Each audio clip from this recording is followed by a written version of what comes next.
issa qed nisma' lili nnifsi. Hello testing 1 2 3. Imma l-mużika qed nisma'ha għalja ħafna fl-isfond tiegħi.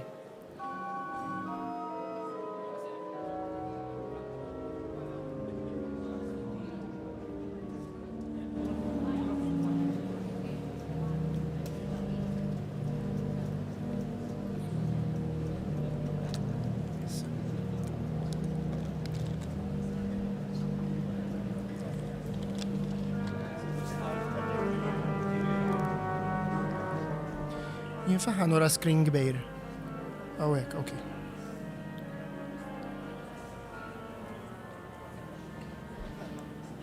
Sew.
flimkien ma' Net Television, Shake Television, newsbook.com.mt u diversi mezzi oħra ta' xandir li jinsabu ma' udimmana fost l-oħrajn il-medja soċjali tagħna tad-djoċesi u r-radijiet komunitarji, insellmulkom eżis telespettaturi u nilqgħukom għal din ix-xandira diretta mill-rotunda arċipretali ta' San Juan Battista fix-Xewkija Għawdex għal konċelebrazzjoni solenni ta' Ratt il-Ħajr għal Ministeru Episkopali ta' Monsinjur Mario Grech bħala Isqof ta' Għawdex.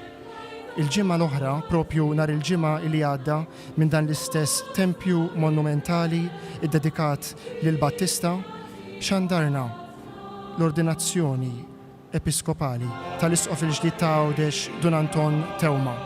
U kif inuxira illum qegħdin inwaslulkom qudiesa illi fija bħala poplu ta' Alla, bħala Knisja, se nroddu ħajr lil Mulej għal tant grazzi illi xerret fuq il-Knisja lokali imma fuq il-Knisja mad-dinja kollha wkoll permezz ta' dan ir-raj spiritwali illi ħabb il-Knisja Awċija illi tarras mal-Knisja ta' Kristu fid-Djoċesi ta' Għawdex.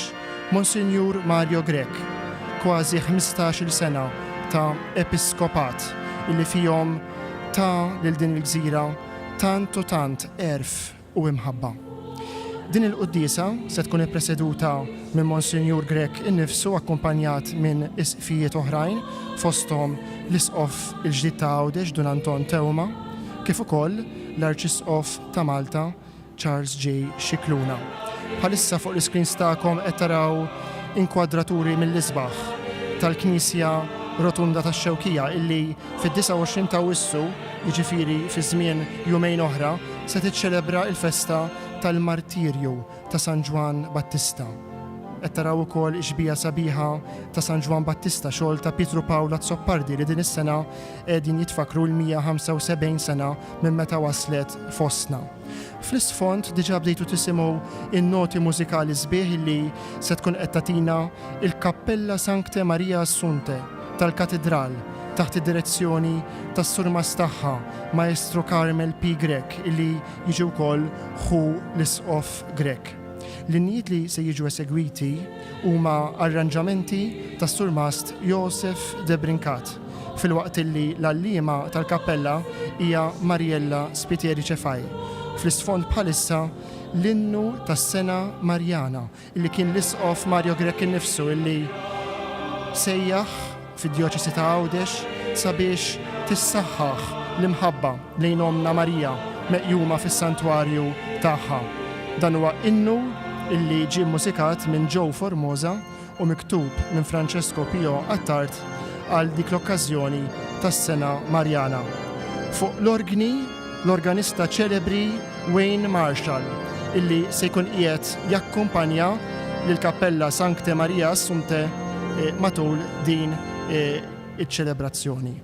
Però fl-aħħar ftit momenti qabel nagħtu bidu għal din il-liturġija mqazza, serin inħallukom issegwu feature kejken ta' ringrazzjament illi il-medja ta' Djoċesi ta' Għawdex f'kollaborazzjoni ma' CVC Media ħejjiet għal din l-okkażjoni.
segwitu hemmhekk ir-ringrazzjament tagħna bħala Knisja lill-Isqof Mario Grech, xeni u filmati u ritratti minn dawn il-kważi 15-il sena ta' episkopat. L-Isqof Mario Grech ġie ordnat fil-Katedral ta' Għawdex, il-Katedral tal-Assunta fil-Belt Victoria, mill-predeċessur tiegħu il-Mibki Isqof Nicol Giuseppe Cauchi fit-22 ta' Jannar tas-sena 2006.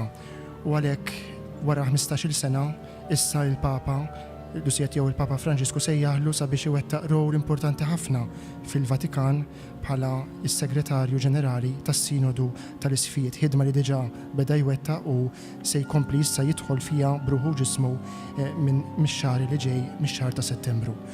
Fl-isfond qed tisimgħu fantasija fuq l-organi mill-organista Wayne Marshall li qiegħed fuq l-organi monumentali rridu ngħidu tar-rotunda tax-Xewkija li ġie stallat f'din il-Knisja ftit ta' snin ilu u li se jkun qiegħed jgħin lilna anki intom preżenti fid-djar tagħkom sabiex nidħlu iktar fl-ispirtu ta' din il-liturġija imqazza.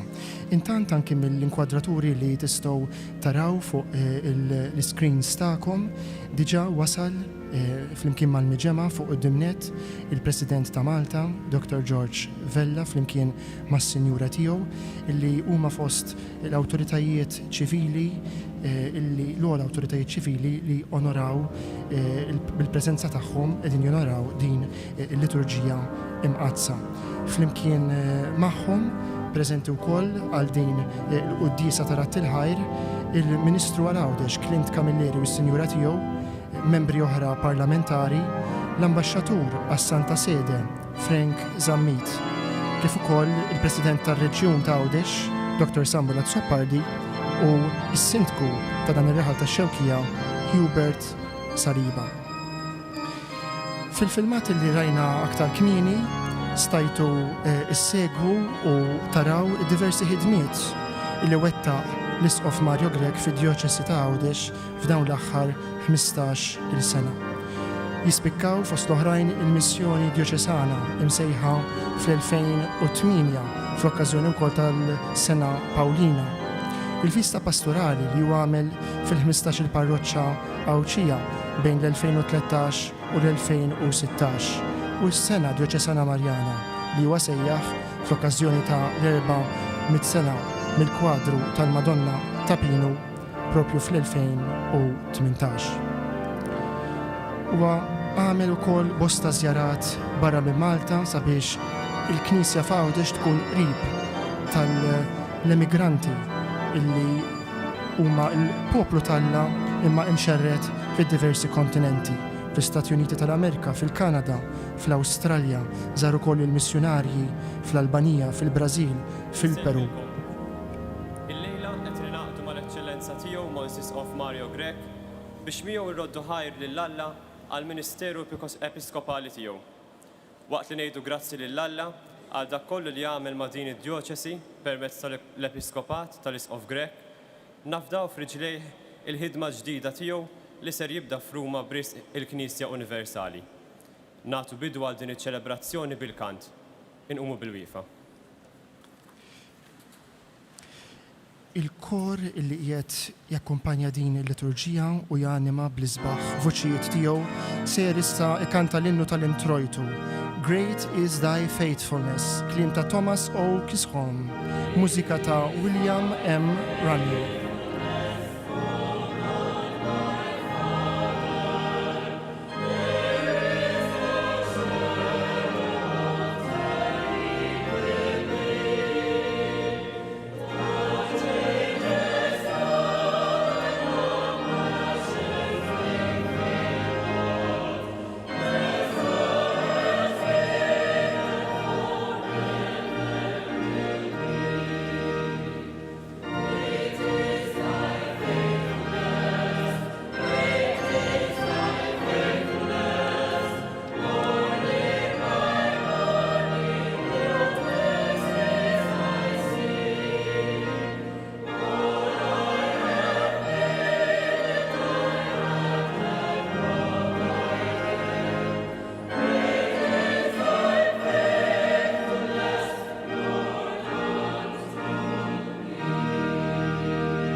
Min kien jgħid li 15-il sena ilu illi bdejt il-mixja tiegħi bħala raj spiritwali tagħkom minn din il-Knisja, minn din ir-rotunda bil-Velja, imbagħad l-għada kellna l-ordinazzjoni, u llum qiegħed magħkom biex ngħid grazzi lill-Alla u ngħid grazzi anke lilkom. Meta ngħid lilkom lilek, Eċċellenza, Isqof tiegħi, lilek Charles, ħija fl-Episkopat, u f'moħħi għandi lil-Ġowi, lillu ma setax ikun magħna, u għandu wkoll lil Pawlo, il-bieraħ mort narah, l-Isqof Cremona. Għandi f'moħħi lilek, Eċċellenza, Nunzio, grazzi per la sua presenza, grazzi Carmenu Isqof ta' Ġibilterra, grazzi lilkom ħuti fis-saċerdozju. Kieku ma kontux intom jiena minix hawn. Grazzi lilkom, poplu tAlla, illi b'mod jew ieħor difna flimkien biex illum qegħdin hawn. Insellem il-dawk illi xtaqu jkunu magħna u mhumiex magħna, forsi minħabba l-mart, minħabba xi ċirkustanza fil-familja. Insellem mhux biss il-poplu tAlla, imma n-nies kollha ta' rieda tajba. Qegħdin f'qalbi u f'moħħi f'dejn it-talba ta' Ratt il-Ħajr. Nixtieq li nibdewha fl-isem tal-Missier, tal-Iben, tal-Ispirtu Santu. Il-paċi magħkom. Eċċellenza, nsejt insellimlek, President tagħna, insellem lilek għax tirrepreżenta lill-poplu tagħna kollu. Ħuti żbaljajt ma sellemx lill-President u żbaljajt ħafna drabi iktar kif il-koll niżbaljaw. U għalhekk fil-waqt li nitlob maħfra lil kull min stajt inqast matul dan iż-żmien, nassigurakom illi qatt jekk inqast ma miltu għaxriet imma frott id-djufija umana, imma nitlob kull maħfra lil Alla l-imbierek, u allura flimkien nagħmlu dan l-att ta' mħabba fiduċja fil-ħniena divina.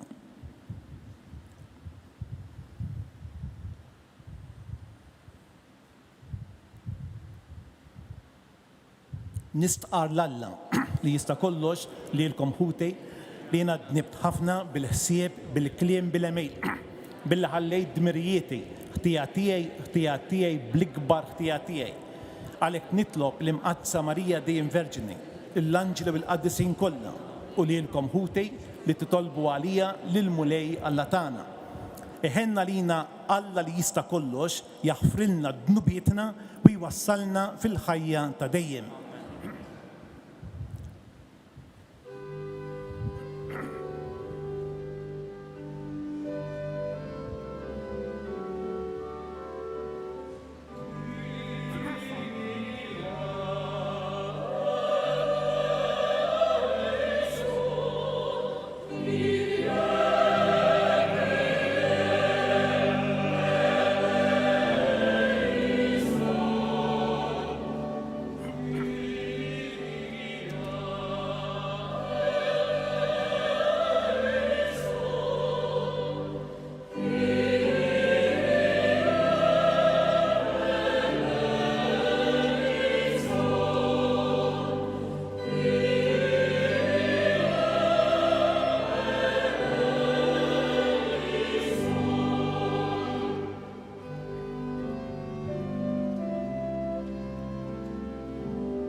excelsis Deo.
nitolbu.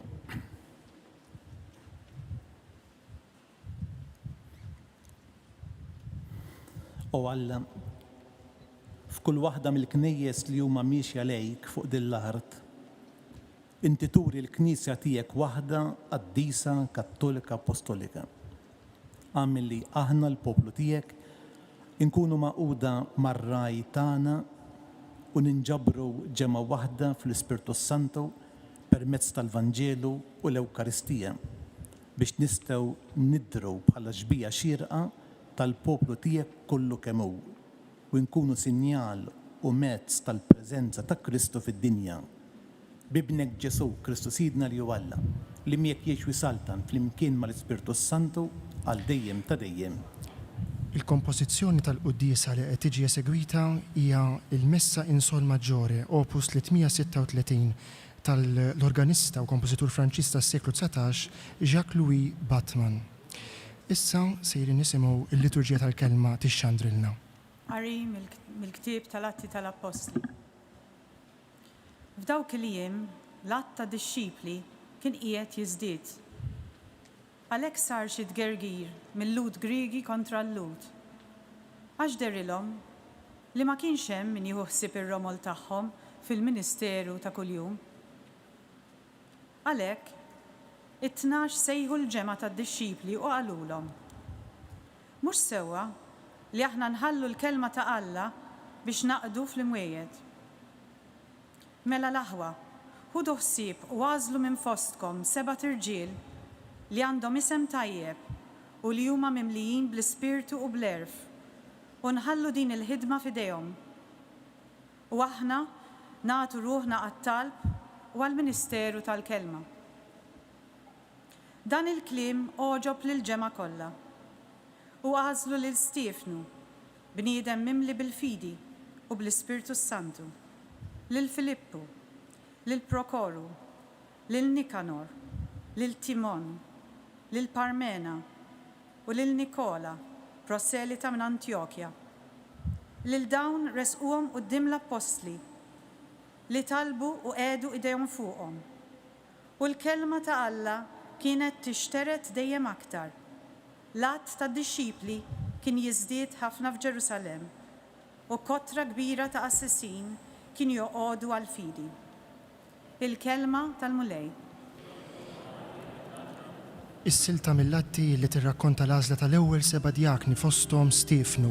Is-salm Hawn jien ġej u mulej, mużika ta' Karmel Grek u Ivanna Tart, tkanta Marjella Spiteri Ċefaj.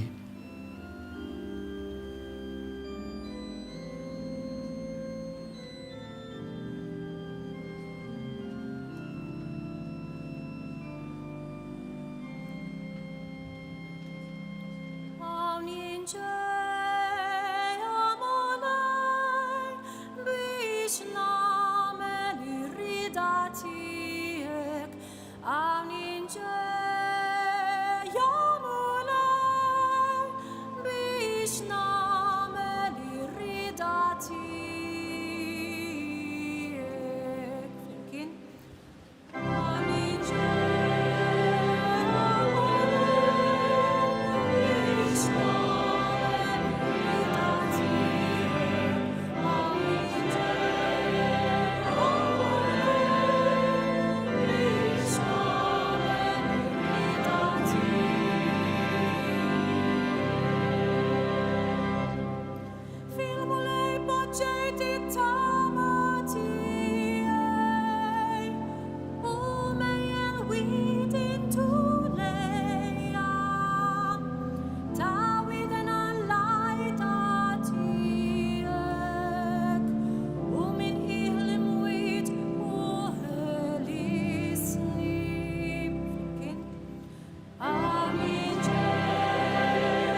Kantajna u tennejna flimkien ma' salmista fis-Salm 39 hawn jinġej mulej biex nagħmel ir-rieda tiegħek. Il-missjoni tal-isqof tar-raj kienet ukoll twettiqa sħiħa tar-rieda tal-mulej. Il-liturġija tal-kelma illi tnebbaħna sabiex inkunu aħna wkoll għaddejja tal-mulej bħalma kienet Marija dik illi saret l-ikbar fost il-qaddejja tal-mulej u tat lilha nfisha kollha kemm hi għar-rieda ta' Alla. U issa jew nħejju ruħna għax-xandir tal-kelma ta' Ġesu innifsu fil-Vanġelu, il-gradwal l-Alleluja, kompożizzjoni ta' John Gallia.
Il-mulej ma'kom.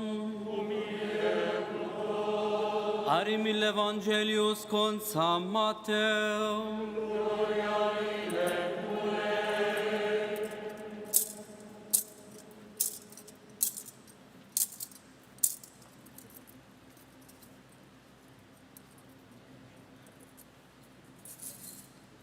F'dak iż-żmien Ġesu qal lid-dixxipli tiegħu: Issru mela, għax ma tafux il-jum li fih jiġi sidkom. Kunu għafu dan li kieku sit id-dar kellu jkun jaf fl-ima sara tal-lejl se jiġi l-ħallil, kien jisar u ma jħallix min jifdu il-ħitan ta' daru. Mela kunu lesti jintom ukoll għax qatt ma tistgħu tobsru is-sija li fiha jiġi bin il-bniedem. Intom li tgħidu li hu għaddej fidilu taqli, minu dan is-sit iqiedu fuq niesu biex jagħtihom jieklu fil-ħin? Ħini dak il-qaddej li sidu jiġi u jsibu jaqdi dmiru. Tassew ngħidilkom li jafdalu ġidu kollu fideh. Iżda jekk dak il-qaddej ħażin jibda jgħid f'qalbu sidi jiddawwar ma jiġi u jaqbad isawwat lil sħabu l-oħra u jiekol u jixrob ma' sakranazzi. Sid dak il-qaddej jasal fjum li hu ma jkunx jistennieh f'sija li fiha jieħdu għall-arrida u jagħmlu bċejjeġ u jagħtih il-kastik li ħaqhom in-nies ta' wieġb ieħor. Hemmhekk ikun hemm il-biki u t-tażżiż ta' snien. Il-kelma tal-mulej.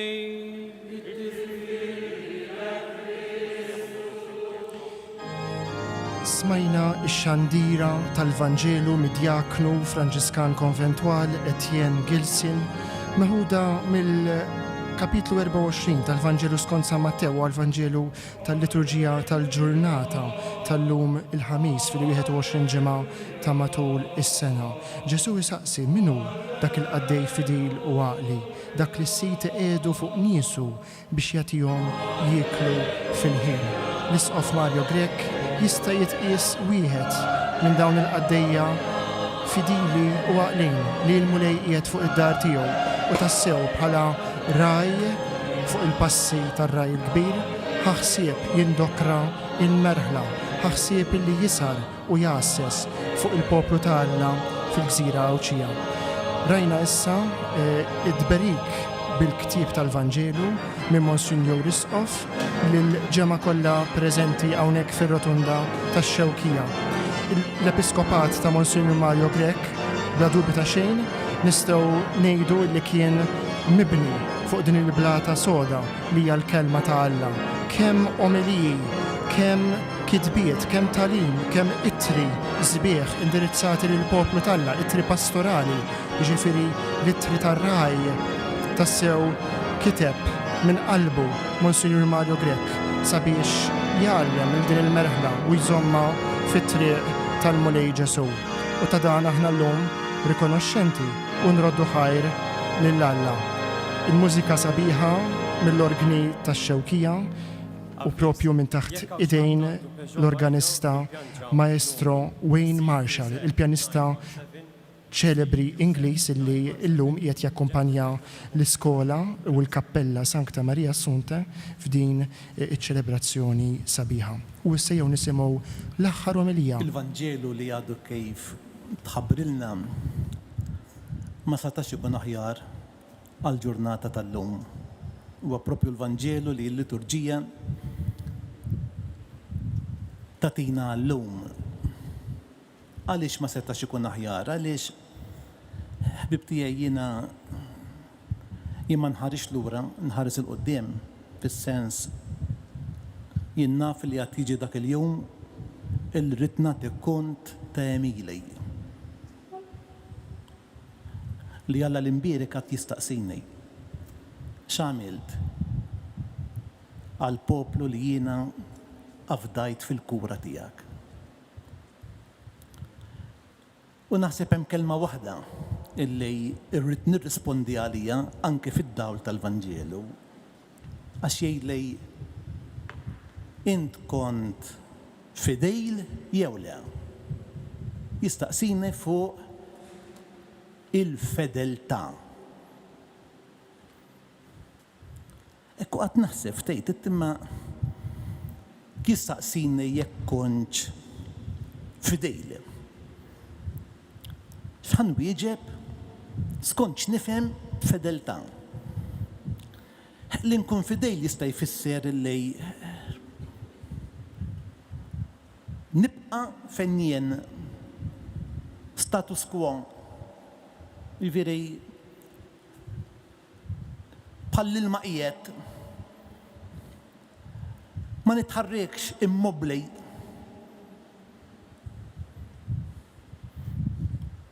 Hekk ifisser fedeltà illi ngħid isma' jiena irċivejt storja, irċivejt tradizzjoni qed nitkellem fil-Knisja imma dan japplika f'kull kuntest.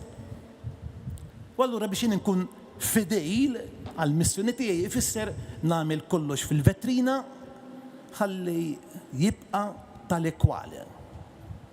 Dik hi l-fedeltà.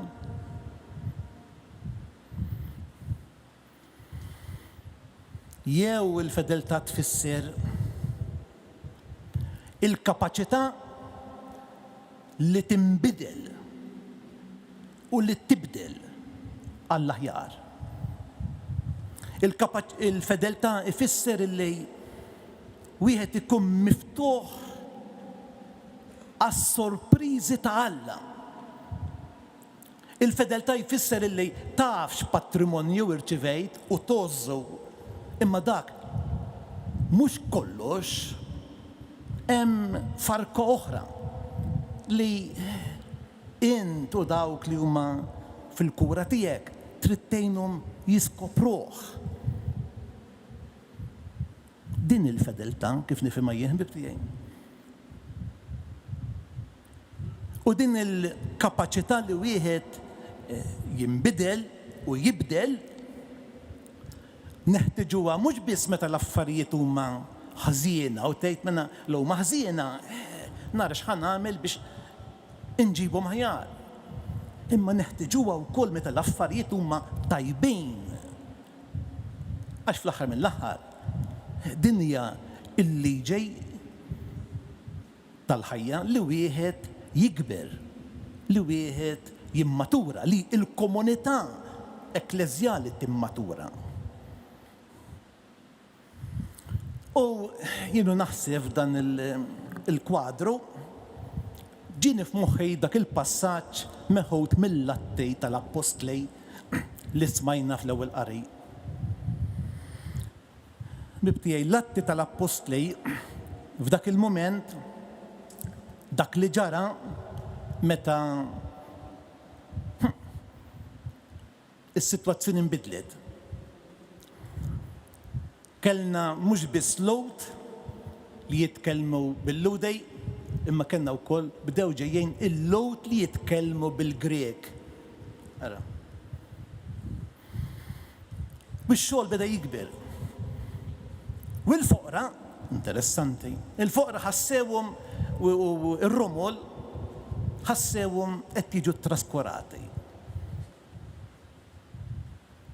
U l-Knisja, mhux l-Apostli, mhux l-Isqof, il-Knisja.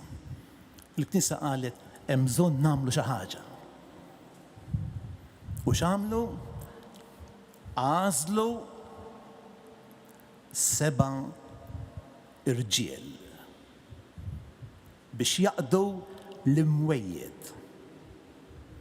Għażlu 7 mhux Lowt insara, Lowt li jitkellmu bil-Ludej, imma Lowt Gregi, anzi jgħid ukoll wieħed minnhom kien proselitu addirittura.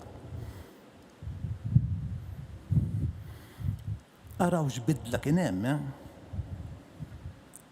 li forsi llum laqqas noħolmuha. Mena imbidlu ċ-ċirkustanzi, imbidlu iċ-ċirkustanzi storiċi, soċjali. U l-Knisja li żgur ma nistgħux ngħidu li ma kinitx lejali lejn Kristu, lejn il-Vanġelu. Il-Knisja għamlet pass il quddiem. U daħlet xi ħaġa li qatt ma kienet hemm.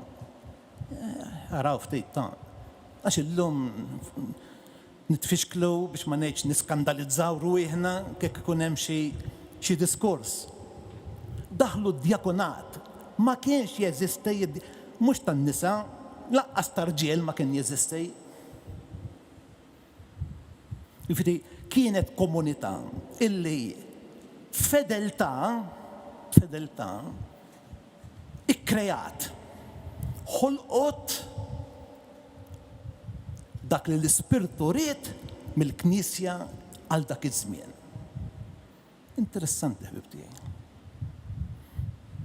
U l-Apostli jilqew dawn is-7 irġiel magħżula mill-komunità, jitolbu fuqhom, jagħmlu dak li jissejjaħ id-discerniment u jpoġġu jdejhom fuqhom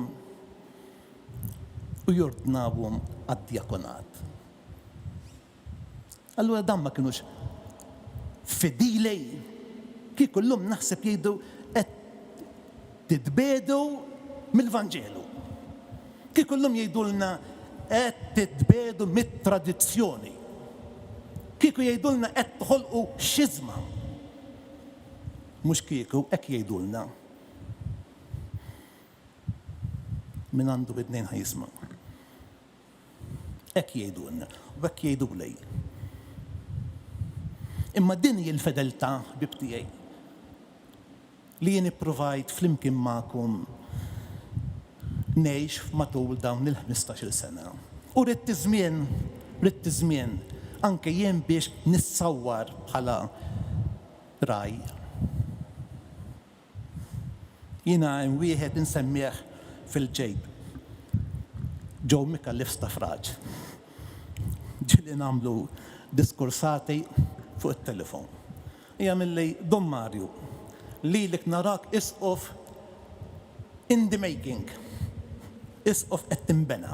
U li dak jagħmilli l-isbaħ ċertifikat. Jien dan il-proċess ta' bidla ta' maturazzjoni ta' fedeltà l-ewwel ma naraħ fiha nnifsi. U kontu intom poplu tal-lem. Jien niftakar wieħed mill-presbiteri ma nsemmehx bismu jgħidli Mario, int wara li għamilt l-esperjenza tas-sinodu tal-familja, inti ġej differenti. X'in id-differenza? Li jien minix faithful? Jew il-fedeltà tiegħi ħadet grad differenti.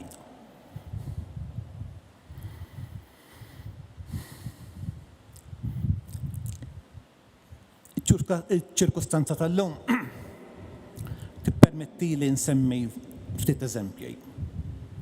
Esperjenzi li jgħixna f'dawn il-15-il sena għal l-evangelizzazzjoni u l-karità. Iż-żewġ motivi għaliex l-ewwel komunità ħasset illi fedeltà kella tara x'ħat tagħmel. Kella bżonn ir-riforma. Tafu xi tfisser riforma? Li terġa' tmur għal forma oriġinali. Riforma. Return għal forma. Li ħafna drabi nitbedu minna. U jien, mhux jien, aħna, għax m'għamilt xejn waħdej. Fil-qasam tal-evangelizzazzjoni. Ippruvajna nagħtu direzzjoni fuq il-predikazzjoni. Speċjalment dan ngħidu għalikom ħuti fis-saċerdozju. Jiena provajt. Għamilt 9 snin kull nhar ta' Ħadd fis-sajf nippretka dak li ħafna jgħidulu il-panenġierku li lilej ma tinżillejx. Jien kont ngħidilkom mikbu meditazzjoni. Imma il-ħsieb tiegħu biex nagħti nipprova ngħin biex nagħti linja ta' tiġdejt fil-predikazzjoni. Evangelizzazzjoni. Il-katekezi. Fostkom għaw min huwa katekista, għaw kappellani u tafu illi ftit ta' snin ilu bdejna proċess ta' tiġdejt kif aħna nagħmlu dill-azzjoni kateketika biex ma ngħidiliex ta' evangelizzazzjoni. L-evangelizzazzjoni tiġi qabel il-katekezi. Bdejna proċess ta' tibdej u anke hemmhekk mhux kulħadd kien fuq id-dajsa.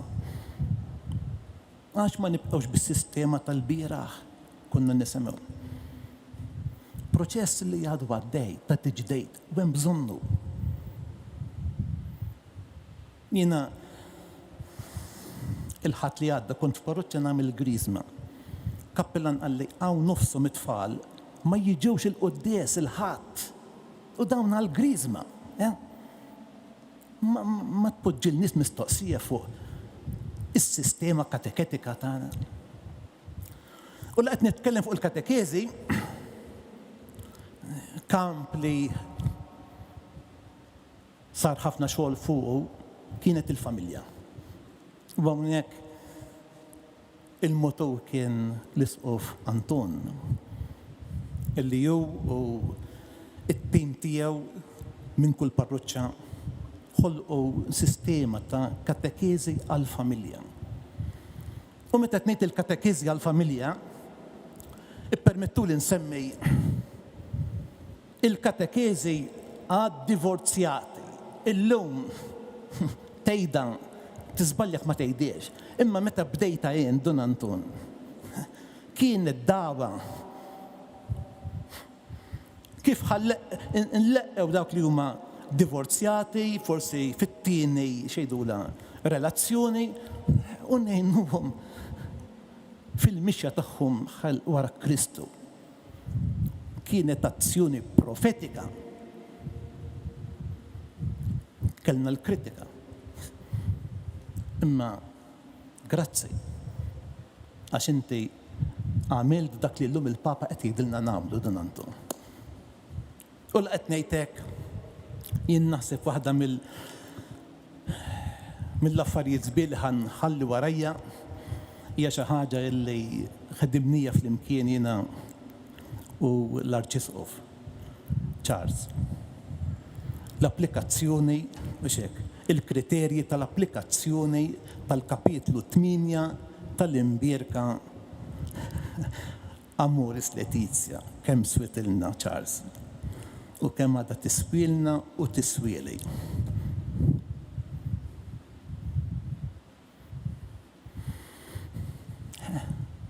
Kienu passi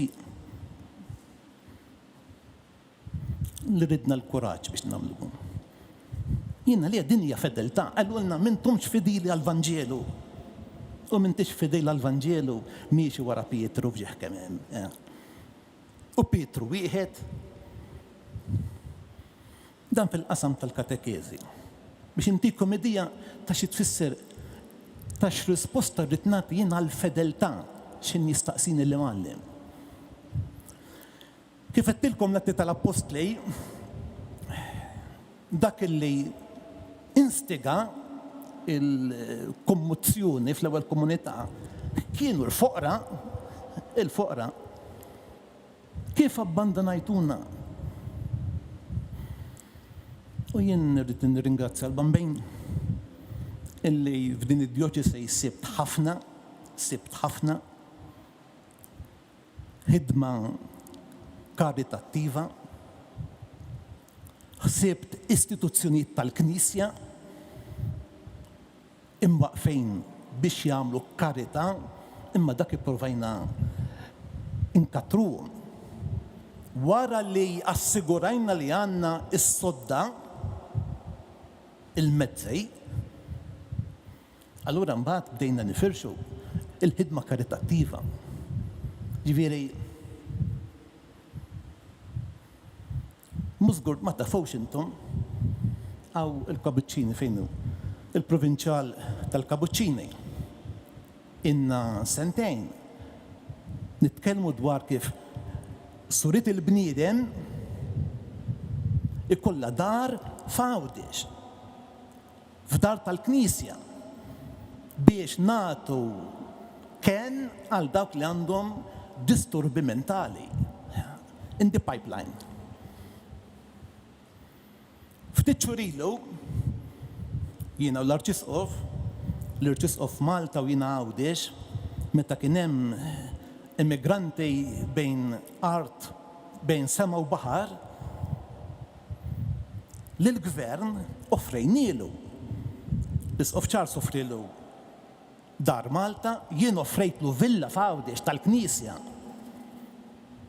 Dan mhux qed ngħidu biex niftaħru ta', qed ngħidilkom biex għax ħafna drabi jkunu moħbijin. Imma din hija l-karità, mhux karità assistenzjaliżmi, imma sens ta' solidarjetà.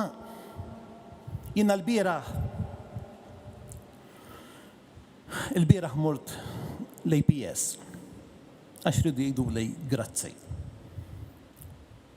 U taf fiex fakkartu mettilhom jien ftit xurilu battilkom ittra. Għettilhom aħna għandna nistana li kollhom isifru minħabba il-mart. Sawa? Għettilhom bħala bank fejn il-Knisja għandha duċej.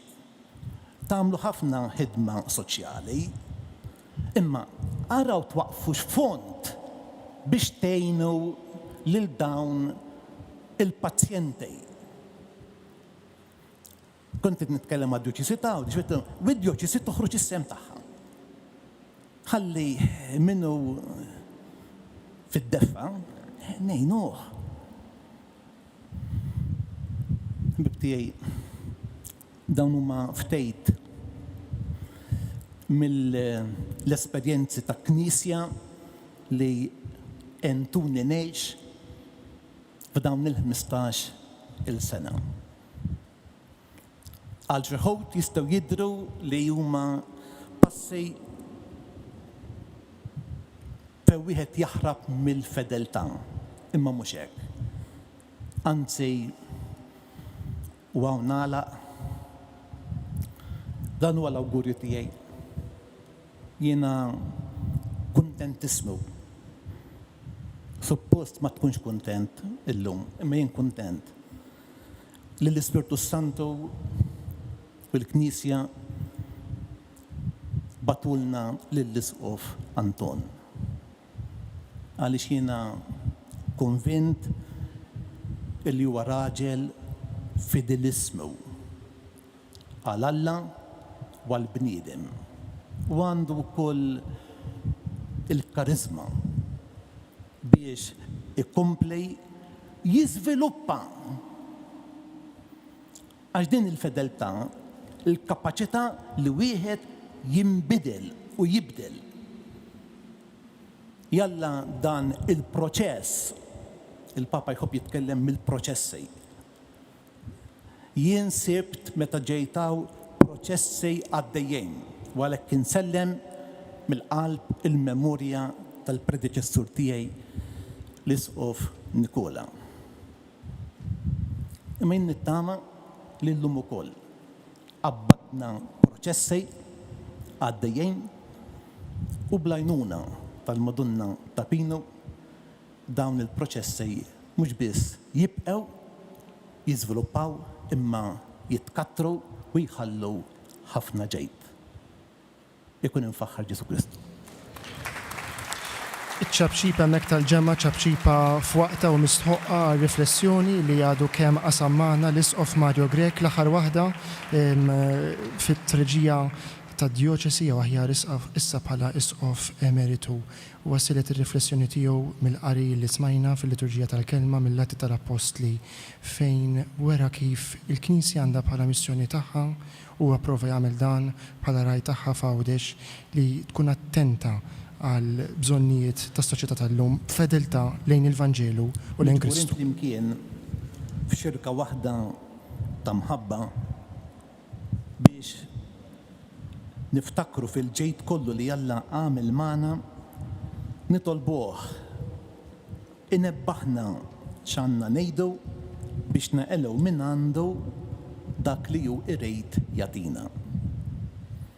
Ħuħsib mulej il-Papa Franġisku lill-isfqiet tagħna, lill-kleru u lill-poplu qaddejs tiegħek biex ma jġarbux ħsara mill-ħażen tad-dinja nitolbu. Dawwa l-mulej il-fema ta' kull min għandu s-seta f'pajjiżna biex il-koll iħabirku għal ġid ta' kulħadd nitolbu. Kun mulej ta' ħarsin għal kull min qed jivvjaġġa. Għati l-ħarsin lil min hu mxekkel mill-ħażen. Fejjaq il-murda kollha u daħħal fis-saltna tas-sema lil ħutna mejtin kollha nitolbu. Għati l-barka tiegħek mulej lil kull min jinsab miġbur f'dan l-imkien qaddejs biex bitjieba u fl-imħabba jagħtik il-qima li tistħoqlok u li tixraqlek nitolbu. Żomm idejk fuq it-tobba, l-infermiera u daw kollha magħhom li jinsabu fuq id-dimnet f'dan il-perjodu li qed ngħixu fih. Imla bil-fiduċja lil min jinsab anzjuż minħabba futur inċert u għejn lilna l-koll sabiex ma nibżgħux nieħdu lil Marija fid-djar tagħna. Nitolbu.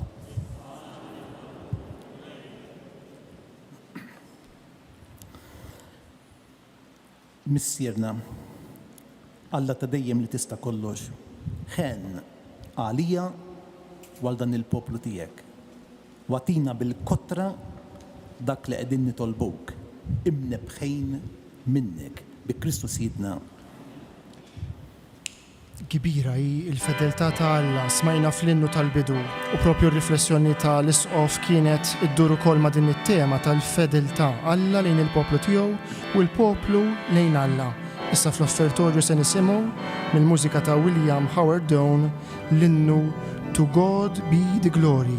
Tassew glorja u onur jistħoqqu lil Alla waħdu.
itolbu ħutej biex is-sagrifiċċju tiegħi u tagħkom ikun joġob lill-Alla, il-Missier li jista' kollox.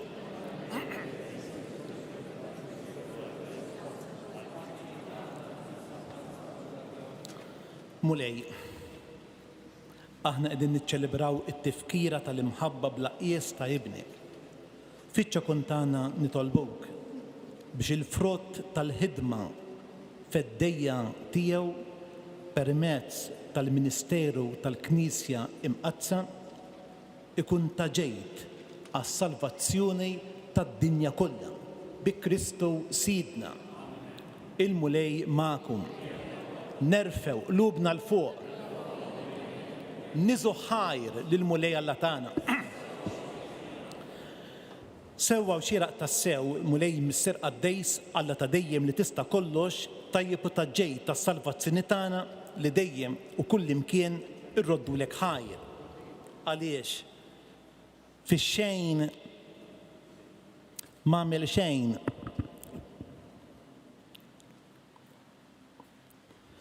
inti jogħġbok tatina il-grazzja biex minn qalbna aħna nroddulek ħajr. Għaliex jekk il-ġieħ li natowk ma jżidlek xejn fik innifsek lilna jiswilna għas-salvazzjoni bi Kristu Sidna.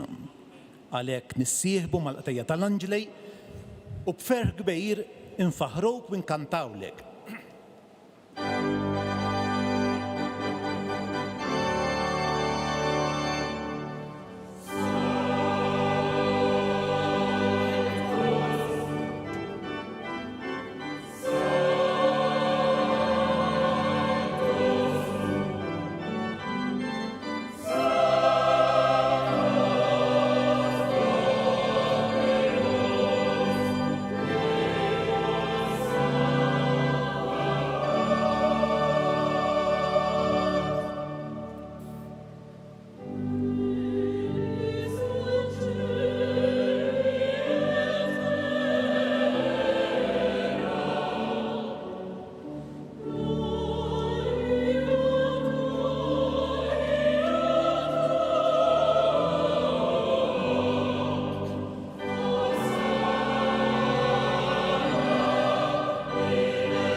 Għaddis tassew int mulej, inti lajn ta' kull quddusija. Għaddis għalhekk nitolbok dal-offerti bil-barka tal-Ispirtu tiegħek biex isiru għalina il-ġisem bid-demm ta' Sidna Ġesu Kristu. Li meta kien ser jingħata biex minn rajh ibati ħal ħobs rat il-ħajr qasam ta' lid-dixxipli tiegħu u qal ħudu u kulu il-koll minn dan, għax dan huwa ġismi li jingħata għalikom.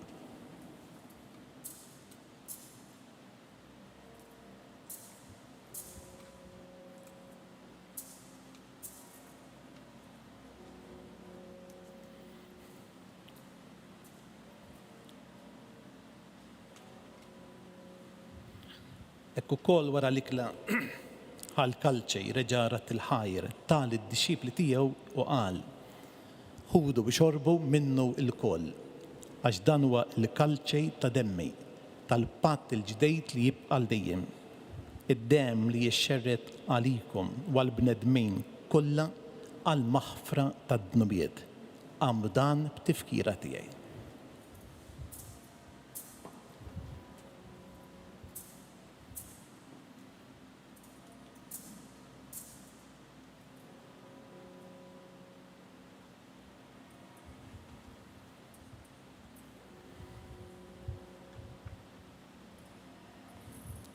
Dan hu l-misteru tal-fidej.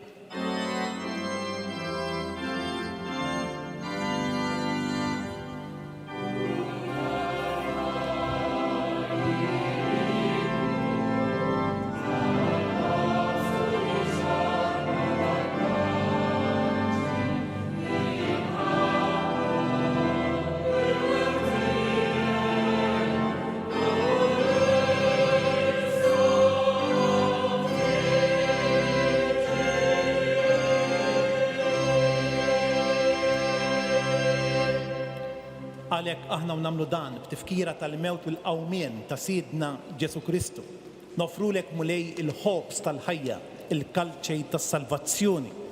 Nroddulek ħajra xoġbok tilqana hawn quddiemek biex naqduk. Miċċa kontana nitolbu li l-Ispirtu Santu jaqadna f'ġisem wieħed lilna li nieħdu sehem mill-ġisem u d-dem ta' Kristu. Ftakar mulej fil-Knisja tiegħek imxerda mad-dinja kollha. U ittaqa' fl-imħabba flimkien mal-Papa Franġisku, mal-Isqof Marju, miegħi għaddej tiegħek mingħajr ma jisħoqli, mal-isqfijiet u l-ministri tiegħek kollha.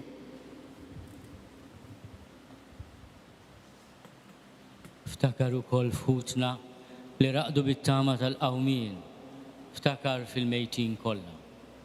Daħalhom quddiemek fid-dawl tas-seb tiegħek. Ħenna lina l-koll nitolbuk, għati lilna wkoll il-wirt tal-ħajja ta' dejjem. Flimkien mal-Verġni Mqazza Omm Alla Marija, mal-Arus tagħha San Ġusepp, mal-Apostli u l-qaddisin kollha li jgħixu fil-ħbiberja tiegħek sa mill-bidu tad-dinja.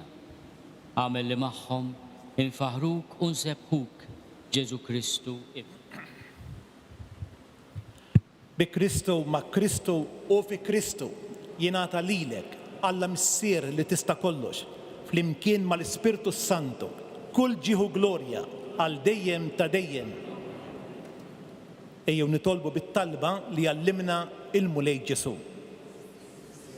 Missierna li inti fis-smawiet jitqaddis ismek, tiġi saltnatek, kull tritent fis-sema u fl-art. Ħobżna ta' kuljum għatina l-lum, aħfrinna dnubietna, bħalma naħfru minnu ħati għalina. La ddaħħalniex fit-tiġrejt, iżda eħlisna mid-deni. Eħlisna nitolbuk mulej minn kull deni. Għatina fit-tjieba u l-ħnina tiegħek il-paċi fi żmienna biex inkunu ħielsa dejjem mid-dnub imħarsa minn kull inkwiet. Aħna u nistennew u nittamaw ilena u l-miġja tas-Salvatur tagħna Ġesu Kristu.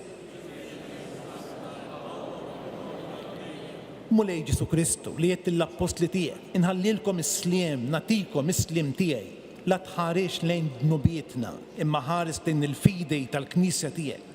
Għatija slimu laqda li inti trejt fija, int li tgħix fis-saltan għal dejjem ta' dejjem. Il-paċi tal-mulej tkun dejjem magħkom. Għatu l-paċi lil xulxin.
danu l-ħaruf Alla.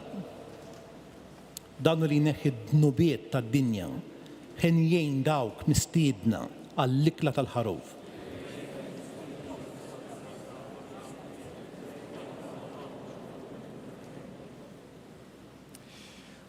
Wasal il-moment għażiż ta' tqarbin imqaddes, il-moment xejn Ġesu Ewkaristija illi fuq l-altar waqt din il-qudiesa jsir għalina ikel u xorb, issa jitqassam fit-tqarbin lil fidili preżenti hawnhekk fil-ġemgħa.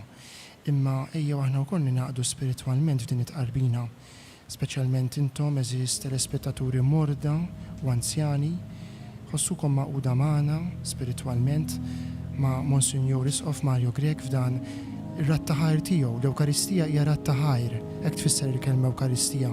U llum permezz ta' din l-Ewkaristija lil mulej inroddu l ħajr u noffru anke din it-qarbina spiritwali għal bżonnijiet tiegħu hekk kif issa jitlaq fil-missjoni l-ġdida tiegħu fil-Vatikan qrib Pietru.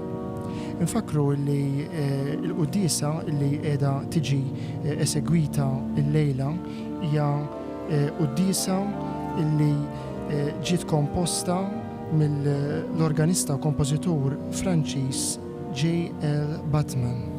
Qed nisimgħu f'din il-qudiesa diversi solisti fosthom Giorgina Gauci, Noel Gallia, Joseph Camilleri, Mariella Spiteri Cefaj, Annabel Haber. Monsignor Isqof wara li tqarbenu u issa jibda tqarbin lil ġemgħa jersqu fuq l-altar biex jitqarbnu l-isfijiet l-oħra konċelebranti qed naraw in-Nunzju Apostoliku Monsignor Alessandro Del Rico huwa preżenti wkoll għal din il-konċelebrazzjoni l-Isqof ta' Ġibiltà Monsignor Carmelo Zammit u qatt sabiħ ta' saċerdoti li rappreżentaw il-Presbiterju Diċesan imma wkoll saċerdoti mill-Arċidjoċesi ta' Malta illi ġew apposta sabiex jikkonċelebraw f'din il-qudiesa ta' Ratt il-Ħajr ma' Monsignor Isqof Mario Grek illi qabel sar Isqof kien iwettaq ħidma importanti fit-tribunali ekleżjastiċi fost l-oħrajn anke fit-Tribunal Ekleżjastiku ta' l-Arċidjoċesi ta' Malta. Infakrukom illi qegħdin issegwu xandira diretta mill-Knisja Rotunda tax-Xewkija, il-Knisja ta' San Ġwan Battista, tal-konċelebrazzjoni ta' Ratt il-Ħajr tal-Isqof Mario Grek illi qiegħed irott ħajr lil Alla u aħna flimkien miegħu għal dawn il-15-il sena ta' l-episkopat tiegħu. U issa se nisimgħu lill-kor taħt id-direzzjoni dejjem ta' Maestro Carmel P. Grek jagħtina u ikanta sabiex aħna wkoll nidħlu fl-ispirtu ta' dan il-mument qaddis l-innu All Hail the Power of Jesus' Name.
organista Wayne Marshall fuq l-organi sabiħ ta' rotunda ta' xewkija bħost ta' sew melodjus li jimla dan it-tempju imma qed jimla wkoll id-djar tagħna il-lejla waqt din iċ-ċelebrazzjoni. Ejjew irroddu ħajr lill-Alla fil-qalb tagħna għad-don tal-Ewkaristija mqazza, għad-don tas-saċerdoti. Monsignor Mario Grech matul l-episkopat tiegħu dan il-15-il sena ordna 24 saċerdot dioċesan, imma mexxa l-funeral ta' kważi 70 saċerdot illi ħallewna fil-dioċesi ta' Għawdex matul dawn is-snin. U għalhekk ejjew nitolbu anki f'dan il-mument għal aktar vokazzjonijiet biex kif ħeġġiġna l-Isqof Grech fl-omelija tiegħu, il-Knisja f'Għawdex tibqa' Knisja miftuħa fidila lejn il-messaġġ ta' Kristu u tal-Vanġelu, imma Knisja wkoll li tikkatekizza, li tevanġelizza. Niftakru li fost it-tliet munera, jiġifieri tliet dmirijiet tal-Isqof, hemm dak illi jgħallem. U issa sejrin nassistu għal mument għażiż ħafna. Id-devozzjoni u l-qima tal-Isqof Grech lejn il-Madonna ta' Pinu hija ħaġa magħrufa u f'dan il-mument huwa sejjer jagħmel l-omaġġ tiegħu quddiem il-Verġni Mqazza ta' Pinu jixbija kopja tagħha li hawn f'din il-Knisja tar-Rotunda waqt li issir it-talba tal-aħħar l-ewwel u mbagħad nassistu wkoll għal dan il-mument. Mulej, wettaq sal-aħħar il-Knisja tiegħek fil-fidi sħiħa fil-quddusija tal-ħajja, fl-imħabba tal-aħwa u fir-rabta safja miegħek. Ibqa' dejjem mexxija bl-għajnuna tiegħek, int li qatt ma tieqaf tajjixa bil-ġisem qaddejs u l-kelma ħajja ta' ibnek Ġesu Kristus Jidna li miegħek jgħixu jisaltan għal dejjem ta' dejjem.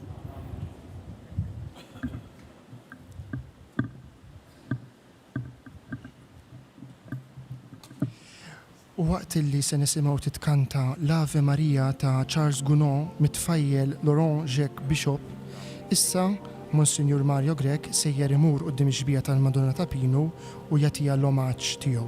Nitolbu lill-Verġni Mbierka biex tieqaf mal-Isqof Mario li jġib isimha.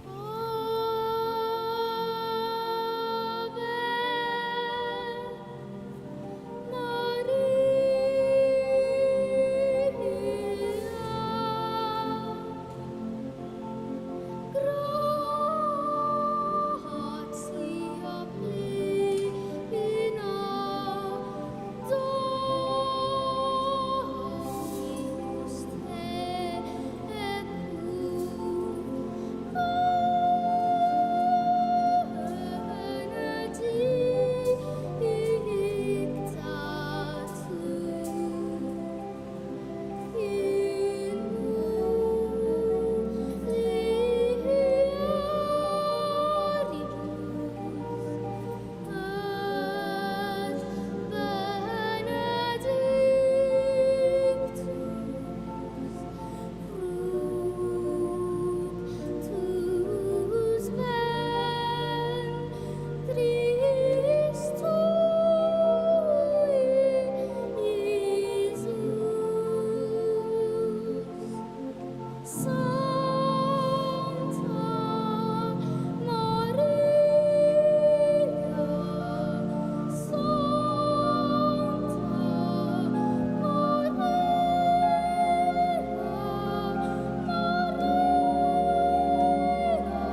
moment tassew emozjonanti dan it-tfajjel fisem il-Knisja kollha, fisimna l-koll li bħal tfal żgħar qudiem Marija. Mario Grek.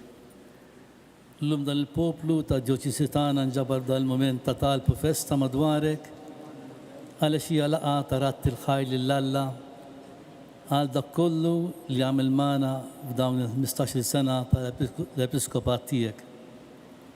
Mhuwiex possibbli li fi ftit minuti nesprimi l-gratitudni tagħna u s-sens kbir ta' mħabba u rispett lejk għas-servizz li tajt bħala rajt ta' Djoċisi tagħna. L-ewwel ringrazzjament tagħna jmur lejn il-pjan providenzjali ta' Alla meta tagħna lilek bħala rigal u gwida biex tmexxina lejn Kristu. Għax nemnu li huwa l-Ispirtu li jnebbaħ l-għażliet. Żgur li għadu frisk moħħna dak il-mument ta' tħabbira tiegħek bħala jisqof tagħna u xejn inqas dik il-folla li allaqetek fil-katedral għal konsagrazzjoni episkopali tiegħek. Illum nistgħu ngħidu li minn dawk il-momenti sal-lum naqxu f'qalbna il-kwalitajiet umani tiegħek u xejn inqas l-ispiritwalità profonda li tant stinkajt biex tgħaddi għalilna.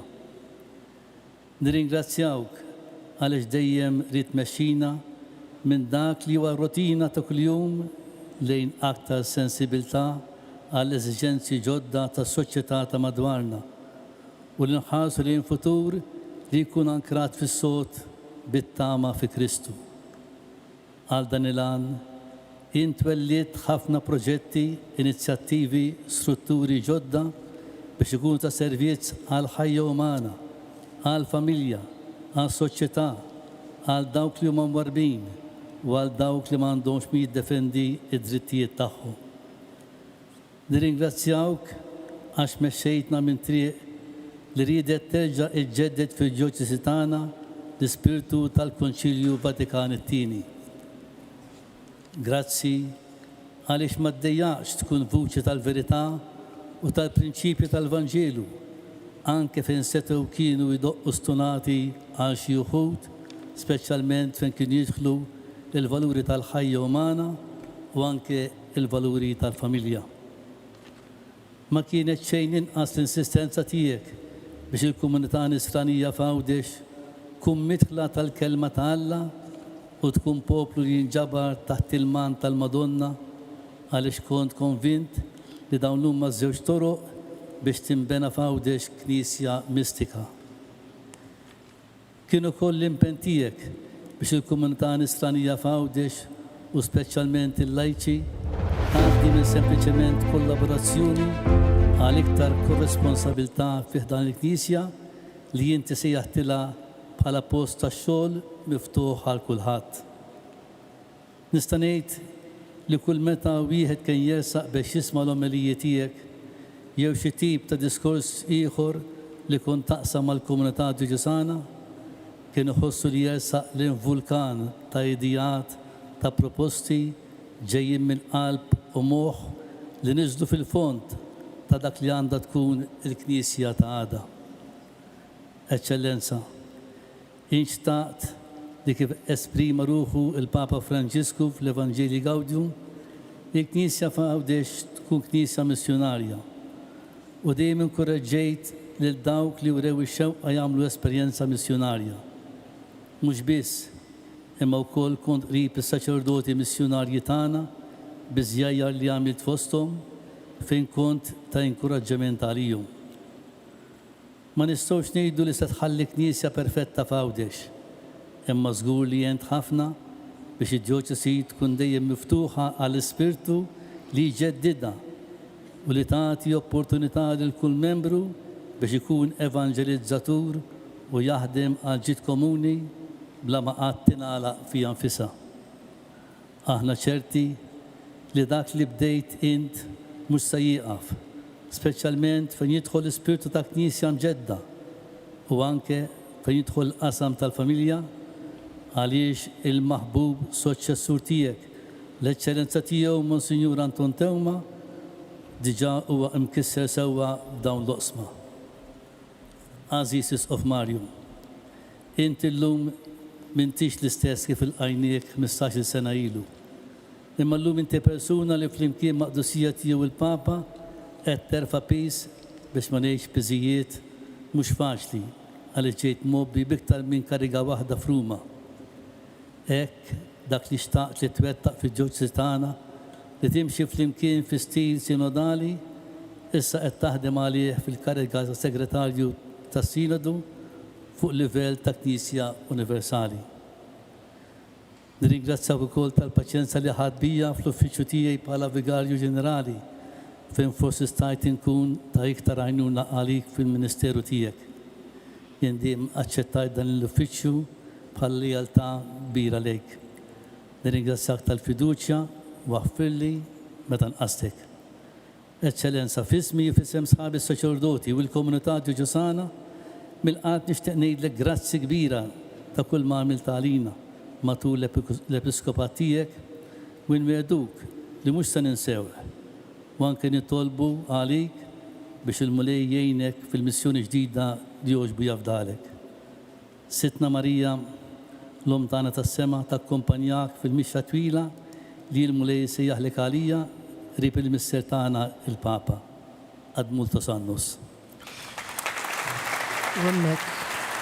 U hemmhekk dawk il-kelmtejn sbieħ minn Monsinjur Tarċis Camilleri, Vigarju Ġenerali tad Djoċesi, u naraw anke tan-nieqa ħadem tant qrib tiegħu wkoll sabiex jgħinu fit-treġija ta' Djoċesi u rringrazzjah għaliex ġeddet fil-Ministeru tiegħu bħala isqof lill-Knisja Awċija għena tinfetaħ aktar għall-ispirtu dejjem taħt il-gwida tal-Ministeru Petrin, ġifieri ta' Franġisku. Ħanisimgħu issa anki il-kemtejn tal-aħħar. Grazzi lill-Vigarju Ġenerali Monsignor Tarċisju tal-klim ġenerus li jgħid u grazzi lilkom il-ġdejt ħuti fis-saċerdozju. Grazzi poplu Talla ta' dak kullu li jgħixna flimkien. U nagħlaq billi ngħidik it-talba sabiħa ta' Don George. Grazzi Signoralla, aħfir lej Signoralla. Grazzi poplu Talla, aħfru lej jekk jiena inqastkom. Qabel ma nagħlqu ħanħallulkom mhux dal-ktieb, din iktar minn ktieb. Jien ngħidilha din il-manja karta tal-Knisja illum. Il-ferħ tal-Vanġelu. Dokumenti tagħna l-Papa Franġisku u li ma nisbaljawx jekk aħna nittraduċuh fil-ħajja tagħna ta' kuljum. Ngħid grazzi lil dawk kollha li animaw din il-liturġija, mod partikolari il-kor,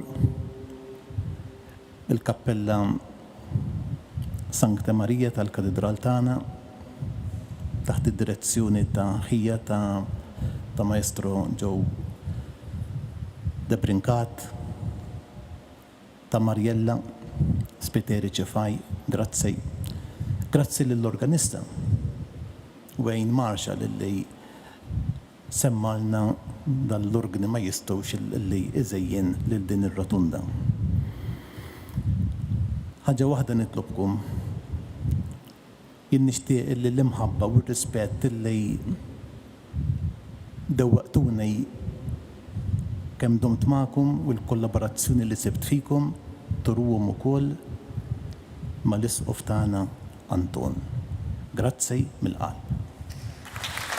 Kentejn ħerġin mill-qalb ta' raj illi ħabb il-Knisja Awċija u hemmhekk irrepeta dawk il-kelmiet ta' Don George Preka. Issa nistieden lil Monsignor Paolo Cardona, delegata saċerdoti ta' Għawdex, biex jippreżenta l-Monsignor Isqof ir-rigal fisem il-kleru ta' Għawdex.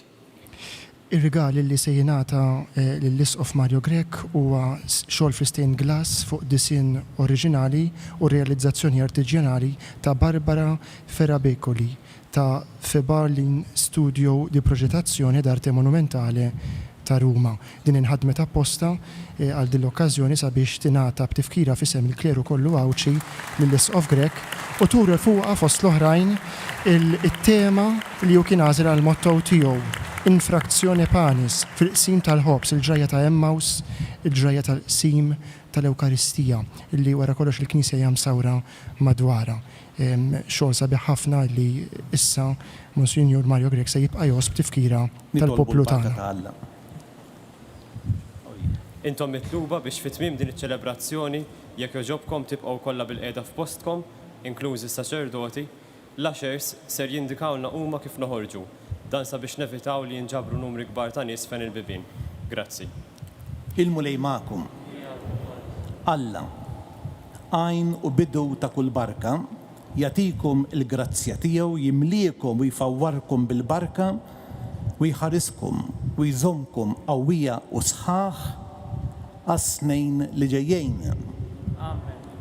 Iwettaqkom fil-fidej, iqawwikom fit-tama u jatikom imħabba b'sabar għaddejs sal-aħħar. Imexxej il-ħajja u l-ebejl ta'kom fis-sliem, jisma' it-talb ta'kom hawn u kullimkien u jwassalkom fil-għena tal-ħajja ta' dejjem. Dbirkom miegħi. Dbirkom miegħi l-isfija. Iberikkom Alla li jista' kollox, il-Missier, l-Iben u l-Ispirtu Santu. Immorru u ngħixu fil-paċi ta' Kristu.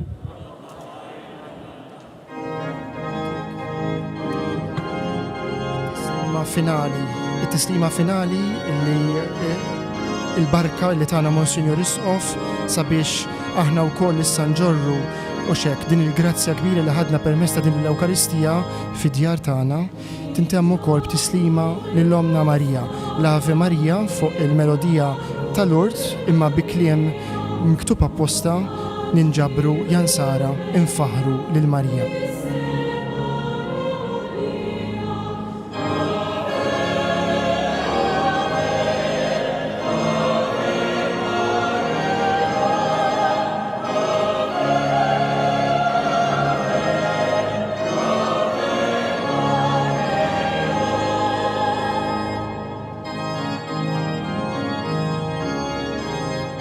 L-Isqof Mario Grek li qiegħed id-djoċesi ta' Għawdex taħt il-mant ta' Marija wara anki x-xewqa kbira tiegħu u ħstinka sabiex tkun tassew knisja mistika, knisja illi tevanġelizza, knisja sinodali, knisja missjonarja. Dan hu il-Ministeru li huwa wettaq fostna matul dawn il-15-il sena u li permezz ta' din l-Ewkaristija aħna rringrazzjajna u konna tant grati leħ u issa dan ikompli wkoll bil-ħidma tas-suċċessur tiegħu li huwa iktar minn darba f'din il-liturġija sejjaħlu l-Isqof tiegħi għaliex issa ħalla it-tmum tad-djoċesi propju s-suċċessur tiegħu Monsignor Anton Tewma se jkomplu fuq il-passi tiegħu u tal-isfijiet ta' qabel iriġi lil din id-djoċesi lil din il-merħla ta' Kristu fil-Gżira Awċija.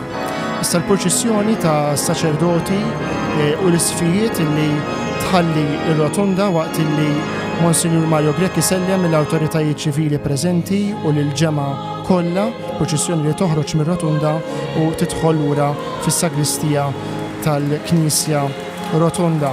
U b'dan aħna wkoll niġu fit-tmiem din ix-xandira illi fija kontu maquda magħna intom it-telespettaturi mod partikolari ta' Net Television u Shake TV. L-appuntament tagħna issa jkun għall-ingress solenni ta' l-Isqof Anton Tewma illi se jsir fil-Katedral ta' Djoċesi ta' Għawdex nhar is-16 ta' Settembru fis-6:30 ta' filgħaxija.